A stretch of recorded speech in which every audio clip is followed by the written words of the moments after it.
প্রার্থী নির্বাচন করবেন, প্রার্থী দেখে নির্বাচন করুন। দলীয় সিম্বল নয়, প্রার্থী দেখে আপনারা নির্বাচিত করুন।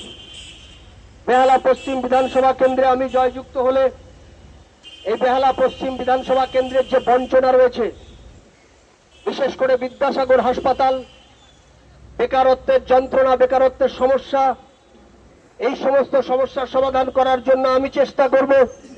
আপনাদের সকলের সমর্থন সহযোগিতা চাই। বিদ্যাসাগর হাসপাতাল স্বাধীনতার পর থেকে এতগুলো বছর কেটে যাওয়ার পরেও বিদ্যাসাগর হাসপাতাল থেকে আমরা কেউ গরিব মধ্যবিত্ত মানুষ যেখানে যায় কোনো উন্নত পরিষেবা তারা পাচ্ছে না। অথচ বিদ্যাসাগর হাসপাতাল এতগুলো বছর কেটে যাওয়ার পরেও এখন নতুন করে রাজনৈতিক দলগুলো আপনাকে বলছে বিদ্যাসাগর হাসপাতাল তারা নতুন করে গড়ে তুলবে।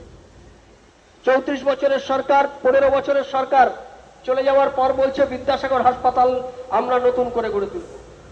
তাই মানুষের কাছে আবেদন করব যে বিদ্যাসাগর হাসপাতালকে তার স্বাস্থ্য পরিষেবা, উন্নত স্বাস্থ্য পরিষেবা বিদ্যাসাগর হাসপাতালে যেতে পায়। বেহালার মানুষের দীর্ঘদিনের দাবি বিদ্যাসাগর হাসপাতাল মেডিকেল কলেজ হোক।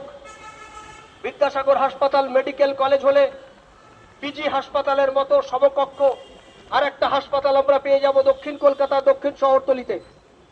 তাই অঞ্চলের মানুষের কাছে বেহালা পশ্চিম বিধানসভা কেন্দ্রের আপামর নির্বাচক মণ্ডলীর কাছে আমি আবেদন করব, এই নির্বাচনে আমি নির্দল প্রার্থী হিসেবে আপনাদের কাছে এসেছি।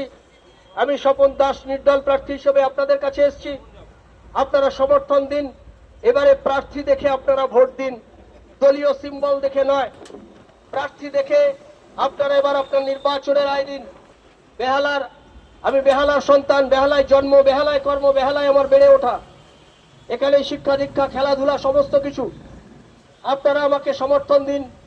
এই বেহালার যে বঞ্চনা রয়েছে, দীর্ঘ কয়েক দশক ধরে যে বেহালায় বঞ্চনা, নাগরিক পরিষেবা থেকে শুরু করে স্বাস্থ্যক্ষেত্র, এত বড় বিদ্যাসাগর হাসপাতাল থাকা সত্ত্বেও বিদ্যাসাগর হাসপাতালে আমরা কোনো স্বাস্থ্য পরিষেবা পাচ্ছি না সেইভাবে।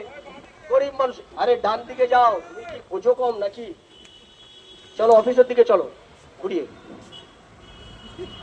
বিদ্যাসাগর হাসপাতাল, যে বিদ্যাসাগর হাসপাতালে নাগরিক পরিষেবা, স্বাস্থ্য পরিষেবা বিদ্যাসাগর হাসপাতালে পাচ্ছে না গরিব মধ্যবিত্ত নিম্নবিত্ত মানুষ। একজন 34 বছর আর একদল 15 বছর সরকার চালানোর পর এখন বলছে বিদ্যাসাগর হাসপাতালকে আমরা নতুন করে গড়ে তুলব। 34 বছর আর 15 বছর সরকার চালানোর পর এই কথা বলছে সেই বিদ্যাসাগর হাসপাতালকে যাতে নতুন করে গড়ে তুলতে হয়।